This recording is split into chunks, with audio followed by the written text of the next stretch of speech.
দেখো আমাদের এই অঙ্কটা কিভাবে সলভ করি। যদি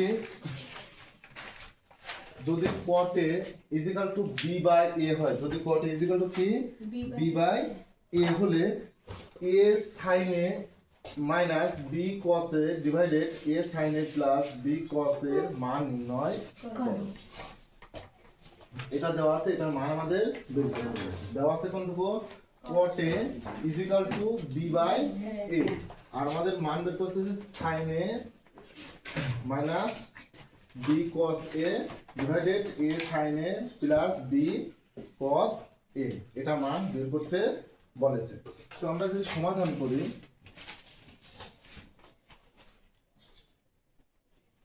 দেখো দেওয়া আছে কি, দেওয়া আছে কি দেওয়া আছে, cot a ইজিক্যাল টু দেখো b by a। cot a is equal to কত দেওয়া আছে, b বাই a। ভালো কথা, cot a ইজিক্যাল টু যদি b বাই a দেওয়া থাকে, এখন আমরা এখানে দেখো cot এর কয়টা সূত্র আছে। cot a ইজিক্যাল টু সূত্র আছে কি 1 by tan। cot a is equal to sin সূত্র আছে কি cos a divided sin a। আবার কি আছে cot a ইজিক্যাল টু সূত্র আছে cot square a is equal to সূত্র আছে কি 1 minus cosec square a minus 1। এই তিনটা সূত্র আছে দেখো। এখন আমাদের মূল বোঝার বিষয় হচ্ছে এখানে আমরা কোন সূত্রটা ফেলবো। ঠিক আছে, আমাদের এই ত্রিকোণমিতি প্রত্যেকটা অঙ্ক নিজস্ব একটা ভাষা আছে এবং নিজের একটা চাহিদা আছে।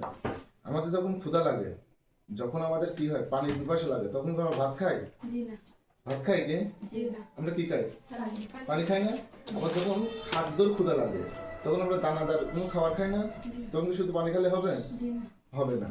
তো অঙ্কর একটা পিপাসা আছে, অঙ্ক তোমাকে চাবে যে আমাকে এই সূত্রটা অ্যাপ্লাই করো। ঠিক আছে, অঙ্ক তোমাকে নিজের ভাষাতে বলবে যে আমাকে, অঙ্কের ভাষাতে বলবে যে আমাকে এখন এই সূত্রটা ফেলতে হবে, এই সূত্রটা ফেলা যাবে না। তো এখানে দেখো আমাদের কিন্তু এখানে cot আছে, এই cot এর তিনটা সূত্র আছে। cot a is equal to 1 by tan a, cot a is equal to cos a divided sin a, আবার কি cot square a is equal to কত cosec a মাইনাস 1। এই তিনটা সূত্র না, এই তিনটা সূত্রের মধ্যে কোনটা ফেলবো? ঠিক আছে, এখানে দেখো আমাদের যেটা প্রমাণ করতে বলেছে বা যার মান বের করতে বলেছে, এই ভেরিয়েবল গুলি এর মধ্যে ভেরিয়েবল আছে কি কি? এর মধ্যে ভেরিয়েবল আছে sin a আর কি আছে cos a। তার মানে কি এই সূত্রের মধ্যে দেখবি কোনটাতে sin a R cos a আছে। ঠিক আছে, এটাতে sin a cos a আছে কি? তাহলে এটা পড়বে না। এটাতে sin a cos a আছে কি? এটা পড়বে না। এটাতে sin a cos a আছে কি? তাহলে এটা পড়বে। এই সূত্রটা অ্যাপ্লাই করতে হবে। কেন করতে হবে দেখো, এই যে আমাদের কি যেটার মান নির্ণয় করতে গেছে, এটার মধ্যে কি আছে sin a R cos a আছে না? sin a R cos a আছে। তাহলে এই দুটো কেন করবে না বুঝতে পারছেন? সূত্রই আমাদের কি, অঙ্ক আমাদের চাচ্ছে যে sin a cos a সূত্র ফেলাইতে, তাই না? অঙ্ক কিন্তু নিজে আমার থেকে চেয়ে নিচ্ছে। কিন্তু দেখো cot এর তিনটা সূত্র আছে, এর মধ্যে আমরা কোনটা ফেলবো সেটা বুঝতে পারছেন? তাহলে এই দুটো কেন ফেলা যাবে না? আমাদের তো যেটা মান বের করতে হবে সেটা এর মধ্যে নাই। তাহলে আমরা এখান থেকে কি ফেলতে পারি দেখো, এই cot a ইজিক্যাল টু লিখতে পারি cos a divided sin a, আর এই পাশে যা ছিল তাই b বাই a। ভালো কথা, এটা যখন আমরা শিখে ফেলছি এরপরে আমরা যাই। এটুকু বুঝতে পারছি কেন cos a divided sin a ফেললাম, অন্য সূত্র কেন ফেললাম না? এবার দেখো কথা হচ্ছে, দেখো এখানে দেখো এই যে মান যেটা নির্ণয় করতে বলেছে সেটা প্রথমে কি সাইন না, উপরে সাইন না? তাহলে আমার এখানে কোথায় সাইন আছে? নিচে। তাহলে এটাকে উপরে নিয়ে যেতে হবে। উপরে নিয়ে যেতে হলে কি করতে হবে দেখো, এটা যদি এমন থাকে, এই মাথাটা উপরের দিক না, আমরা যদি উল্টাই দিই তাহলে ওইটা নিচে আসলো, উপরেটা নিচে আসলো, আর নিচেরটা উপরে গেল। তাহলে এটাকেও যদি আমরা উল্টাই দিই তাহলে নিচেটা কোথায় যাবে? উপরে। তাহলে নিচেটা কোথায় গেল? উপরে। আর উপরেটা আসলো কোথায়? নিচে। এখন এটাকে উল্টাই দিতে হবে, তাই না? এই ঠিক আছে না, বোঝা গেছে? এখন দেখো অঙ্ক আর একটা জিনিস চাচ্ছে আমাদের, দেখো এই যে সাইনের আগে কি আছে, সাইনের আগে এ আছে, কসের আগে কি আছে, বি আছে। কসের আগে বি নাই, সাইনের আগে কি আছে, আর কসের আগে বি আছে, তাই না? তাহলে আমাদের কি করছে, অঙ্ক করছে সাইনের আগে এ নিয়ে আসো আর কসের আগে বি নিয়ে আসো, এই জিনিসটা চাচ্ছে না? তাহলে আমাদের এখানে কি আছে, সাইন উপরে আছে সাইন আর নিচে আছে কস। তাহলে উপরে গুণ করবো কি দিয়ে, এ দিয়ে, কারণ সাইনের আগে এ আছে আর কসের আগে কি আছে, বি। আমাদের কস আছে কোথায়, নিচে না, বি। তাহলে সাইনে ডিভাইডেড কস এ। তাহলে আমরা এই পাশে কি ছিল, এ ডিভাইডেড বি ছিল না? তাহলে আমরা গুণ যখন করতে হয় তখন উভয় পাশে গুণ করতে হয়। এই যে এই পাশে এটা দিয়ে গুণ করছি, এই পাশে এটা দিয়ে গুণ করছি, বুঝা গেছে কি? এই পাশে এ ডিভাইডেড বি দ্বারা গুণ করছে আর এই পাশে এ ডিভাইডেড বি দ্বারা গুণ করছে। এটাতে পূর্বে এ ডিভাইডেড বি, এই এ ডিভাইডেড বি হচ্ছে কোনটা, এটা পূর্বের আগের লাইনে, ঠিক আছে? তাহলে কি হয়েছে, এখান থেকে আসছে এটা আর এটা, আর এইটা আসছে কি এখান থেকে, ঠিক আছে? আর এ ডিভাইডেড বি দ্বারা গুণ করেছে, উভয় পাশে এ ডিভাইডেড বি দ্বারা গুণ করেছে। কেন গুণ করলাম, কারণ দেখলাম কি আমাদের সাইনের আগে কি আছে, এ আছে, সেই জন্য সাইনের আগে যাকে আমরা কি দ্বারা গুণ করেছি, এ দ্বারা। এবং কসের আগে কি আছে, কসের আগে বি আছে, সেই জন্য কসের আগে গুণ করেছি কি দ্বারা, বি দ্বারা। তাহলে এটা যদি আমরা এখন গুণ করি তাহলে কি হয়, এ আর সাইন এ গুণ করলে হচ্ছে এ সাইন এ, আর বি দ্বারা গুণ করলে বি কস এ। আর এখানে কি এ আর এ গুণ করলে কত হচ্ছে এ স্কয়ার, বি আর বি গুণ করলে হচ্ছে বি স্কয়ার। তোমরা কি বুঝতে পারছো এটুকু? এটুকু শেষ, ঠিক আছে? তাহলে আমরা কি পাই গেছি, এর আগে এ সাইনেও পাইছি, বি কসেও পাইছি। এখন পাওয়ার পরে এখন একটা জিনিস আমরা খেয়াল করতে পারি, দেখো এখানে দেখো এদের মাঝে কি আছে, বিয়োগ, আর এখানে আছে যোগ, তাই না? প্লাস মাইনাস আর কি আছে, প্লাস আছে, ভালো কথা। মাইনাস প্লাস আছে সেটাও ঠিক আছে। তাহলে আমরা এখন কি করতে হবে, এখন এর আগে প্লাস মাইনাস নিতে হবে, এখানে কি নিতে হবে, প্লাস নিতে হবে না? তো আমাদের বলা হয় যোজন বিয়োজন করতে, তাই না? তো আমাদের প্রয়োজন হচ্ছে কি, উপরে বিয়োগ আর নিচে যোগ না? তাহলে বিয়োজন যোজন করবো, কারণ আমাদের প্রয়োজন হচ্ছে বিয়োজন যোজন। তাহলে আমরা যোজন বিয়োজন করবো কি, তাহলে আমরা বিয়োজন যোজন করবো। বিয়োজন যোজন করতে হলে কি করতে হয়, বিয়োজন যোজন করতে হলে এই যে উপরে যেটা থাকে, ঠিক আছে, সেটা উপরেও লিখতে হয়, নিচেও লিখতে হয়, নিচেও লিখতে হয়। তাহলে বিয়োজন যোজন, বিয়োজন যোজন। এবার নিচে যেটা থাকবে সেটা উপরেও লিখতে হয়, নিচেও লিখতে হয়। তাহলে যোজন বিয়োজনের ক্ষেত্রে কি করতে হয়, আবার আমরা এই সাইডটা দেখলে পরে আরো বেশি ক্লিয়ার হয়ে যাবো। উপরে যেটা থাকে সেটা উপরেও লিখতে হয়, নিচেও লিখতে হয়। বিয়োজন যোজন, নিচে যেটা থাকে সেটা উপরেও লিখতে হয়, নিচেও লিখতে হয়। এখন যদি আমাদের উপরে থেকে প্লাস আর নিচে থেকে মাইনাস, তাহলে কি করতাম, তাহলে যোজন বিয়োজন করতাম। এখন যদি আসে উপরে বিয়োগ আর নিচে যোগ, তাহলে আমরা বিয়োজন যোজন করব। এখন দেখো আমাদের অঙ্কে এটুকু মান চাইছিল না, এটুকু মান চাইছিল না, এবং ওটার মান বের হয়ে যায় নাই? তাহলে এটাই কি আমাদের কাছে নিম্ন মান, ইহাই নিম্ন মান, এটা নিম্ন মান না? বুঝা গেছে কি? তুলে ফেলো।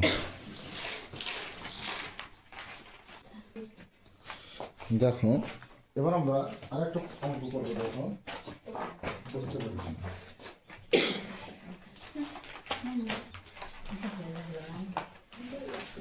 দেখো আমাদের কি বলেছে, যদি cos a plus sin a equal to √2 cos a হয়, cos a plus sin a, cos a plus কি বলেছে, sin a equal to √2 cos a হলে তবে প্রমাণ করে যে cos a minus sin a equal to √2 sin a।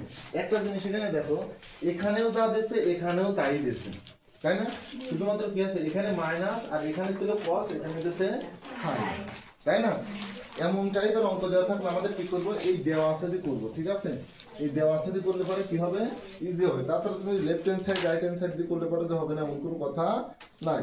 আমরা এখানে কি করব, সমাধানটা করব। দেখো সমাধান দেওয়া আছে, দেওয়া আছে, দেওয়া আছে কি, দেখো cos a plus sin a, cos a plus sin a equal কত দেওয়া আছে, √2 cos a, √2 কসে, রুট টু কসে।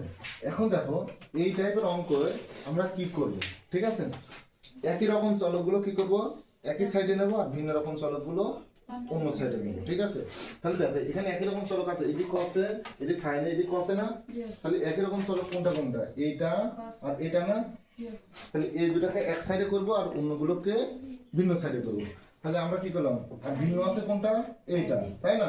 তাহলে সাইন এ এক সাইডে রাখলাম, সাইন এ ইজিক্যাল টু এই রুট টু এই কস এ কস এ। আর এই যে এই কস এ কি ছিল, এখানে কি ছিল, প্লাস ছিল, ওই পাশে থেকে কি হবে, মাইনাস। এই লাইনটা বুঝতে পারছো? বুঝতে পারছো? তাহলে আমাদের এই লাইনটা করলাম আমরা কোন থিওরিতে, বললাম যে একই রকম চলকগুলো যেগুলো আছে সেগুলো এক সাইডে করব আর ভিন্ন রকম যেগুলো আছে সেগুলো অন্য সাইডে করব।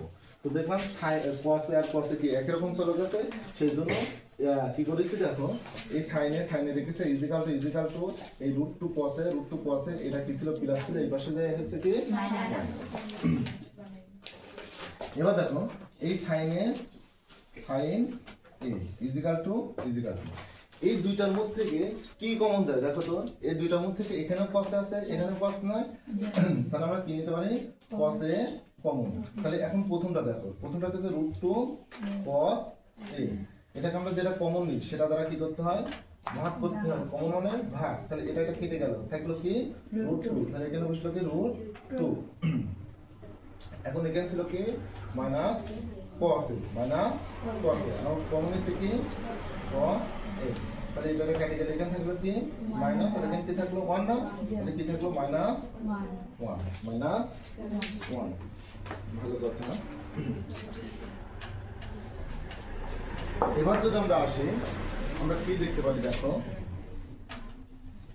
এই দেখো আমাদের এখানে যেটা বের হবে, এখানে যে সংখ্যাটা বের হবে সেটাই দিয়ে গুণ করতে হবে, কাকে, উভয় পাশে, এই পাশে ডান সাইডেও বাম সাইডেও দুই পাশে কি করতে হবে, গুণ করতে হবে। কিন্তু এখানে একটুই পরিবর্তন আনতে হবে, দেখো এখানেও যে চিহ্ন এখানে তার বিপরীত চিহ্ন না, অর্থাৎ কি তোমাদের এখানে যেটা বের হবে তার বিপরীত চিহ্ন দিয়ে গুণ করতে হবে, ঠিক আছে?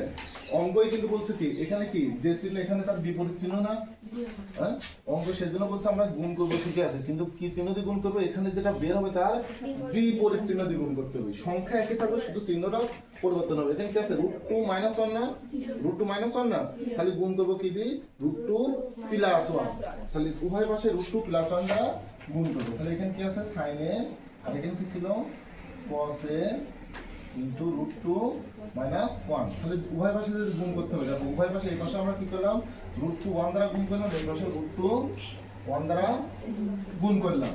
এখন দেখো, এখন যদি আমরা এটা দেখতে চাই কি হয়, এই সাইনে রুট টুর সাথে গুণ করছে, এই সাইনে কার সাথে গুণ, রুট টুর সাথে গুণ, ওয়ানের সাথে গুণ না, এই সাইনে কার সাথে গুণ, রুট টুর সাথে গুণ আর ওয়ানের সাথেও গুণ।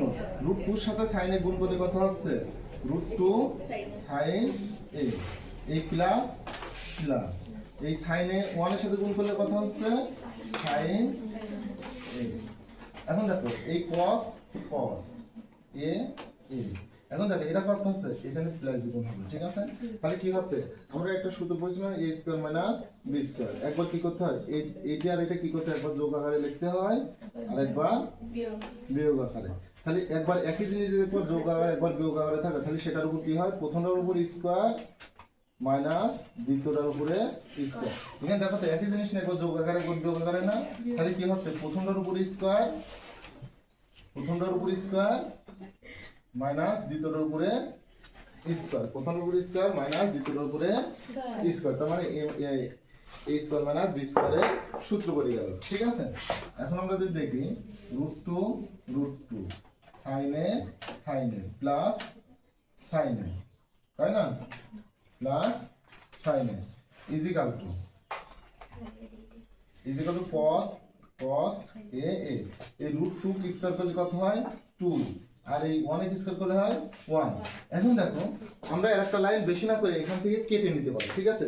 2 - 1 কত হয়, 2 - 1 মানে কি 1 না, হ্যাঁ 2 - 1 মানে 1, তাহলে এর সাথে গুণ হচ্ছে কত 1 না, 1 এর সাথে গুণ করলে কত হচ্ছে, এটাই হচ্ছে না, 1 এর সাথে গুণ করলে এটাই হচ্ছে না,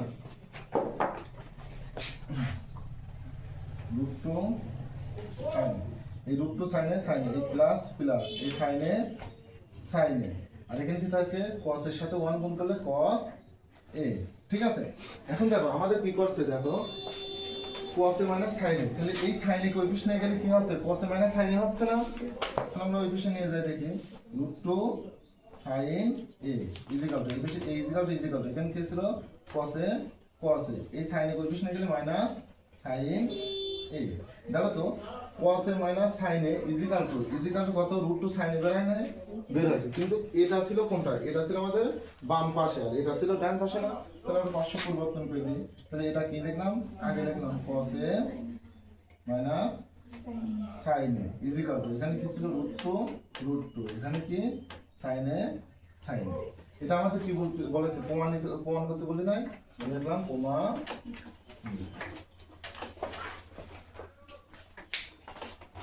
তুলে নাও।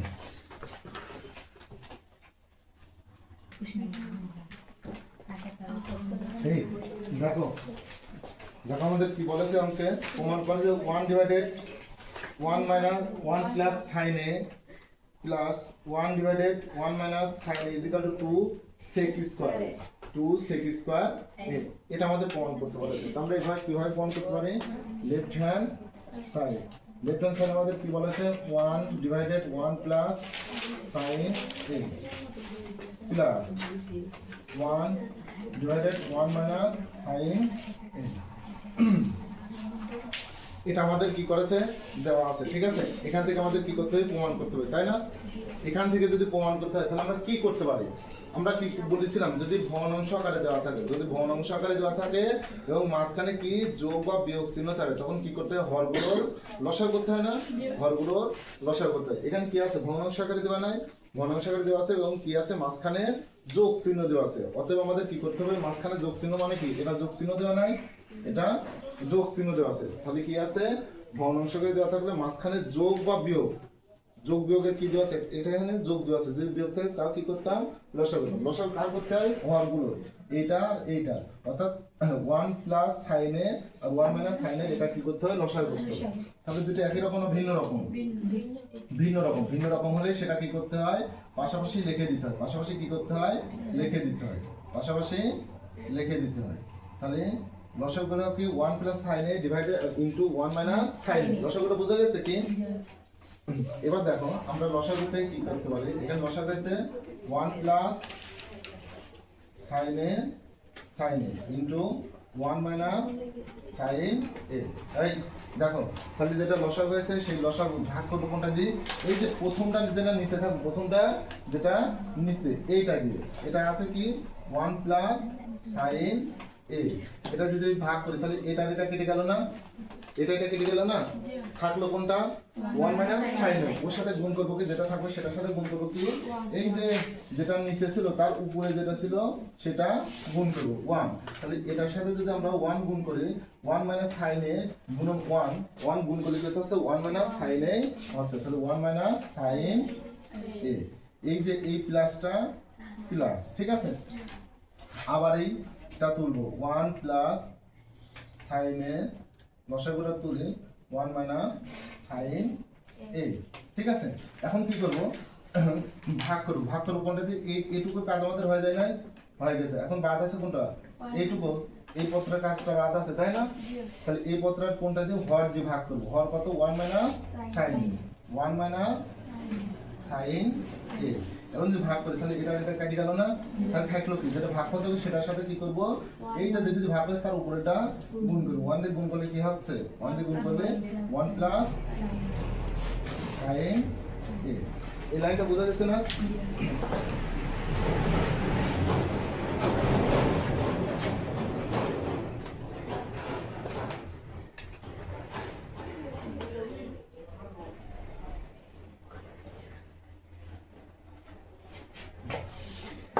তাহলে এটুকু আমরা বুঝতে পারছি, তাই না। এখন দেখো এটি মাইনাস সাইন এটি প্লাস সাইন, তাহলে এখানে আমরা থাকি এক আর এক যোগ করলে কথা হচ্ছে 2। এখন দেখো সাইন এ প্লাস 1 প্লাস সাইনে 1 এ মাইনাস সাইন। আমরা কি পড়েছিলাম দেখো তো, যদি কোনো জিনিস একবার প্লাস আকারে থাকে আর একবার কি থাকে মাইনাস আকারে থাকে, কোনো জিনিস যদি একবার প্লাস আকারে থাকে একবার মাইনাস আকারে থাকে এবং দুইটা কি থাকে পাশাপাশি গুণ আকারে থাকে, তাহলে কি লিখতে হয় এই প্রথমটার উপরে স্কয়ার আবার দ্বিতীয়টার উপরেও স্কয়ার, মাঝখানে কি চিহ্ন দিতে হয় মাইনাস। তাহলে এটা কিসের সূত্র হলো a square minus b square. তাহলে এই দুইটা কি আছে পাশাপাশি নাই, একই জিনিস না, একই জিনিস, কিন্তু এখানে আছে প্লাস এখানে আছে মাইনাস, তাহলে প্রথমটা স্কয়ার মাইনাস কি লিখতে হবে দ্বিতীয়টা স্কয়ার। ঠিক আছে, এরপর আমরা দেখি কি করতে হবে। এই 2 1 এর উপর স্কয়ার দিলে কত হয় 1 মাইনাস মাইনাস sin স্কয়ার করলে sin স্কয়ার a। এখন দেখো আমরা সূত্র পড়েছিলাম কি sin square theta plus cos square theta is equal কত 1। এখন যদি আমরা দেখি cos স্কয়ার থিটাটা লিখে দিই, cos square theta is equal to এই 1 এই sin এর কোএফিশিয়েন্টে গেলে 1 মাইনাস sin স্কয়ার থিটা। ঠিক আছে, এখন আমরা 1 মাইনাস sin স্কয়ার থিটা এই সূত্রটা ফেলবো কেন, এটার জন্য এটা সূত্র ফেলবো কেন, আমাদের প্রমাণ করতে হবে কি sec স্কয়ার থিটা না, sec স্কয়ার থিটা মানে কি sec থিটা সমান কি আছে 1 divided cos theta, 1 divided cos theta. তাহলে আমাদের এনিহাউ নিচে কি আনতে হবে cos আনতে হবে না, এনিহাউ কি আনতে হবে নিচে cos আনতে হবে না। তো দেখছি 1 মাইনাস sin স্কয়ার থিটা সমান কি cos স্কয়ার থিটা না, সেজন্য আমরা এই সূত্রটা এখানে ফেলবো। ঠিক আছে, কারণ কি আমাদের sec স্কয়ার থিটা যদি আনতে হয় sec স্কয়ার সূত্রকে 1 ডিভাইডেড cos স্কয়ার থিটা, তাহলে আমাদের কি করতে হবে নিচে সব সময় আমাদের টার্গেট হচ্ছে নিচে cos আনা। এখন cos আনতে হলে এটুকু সূত্র কি পড়ে, এই সূত্র পড়ে দেখো 1 minus sin square theta is equal to কত cos স্কয়ার থিটা। তাহলে আমরা এখানে লিখতে পারি cos স্কয়ার a, থিটার জায়গায় a আছে কোনে এই 2টা আমরা সামনে নিয়ে আসলাম, তাহলে 1 বাই কত থাকলো cos স্কয়ার a, তাহলে 2 আর এই যে 1 বাই cos স্কয়ার a সমান কি sec স্কয়ার a, এটা আমাদের কি রাইট হ্যান্ড সাইড।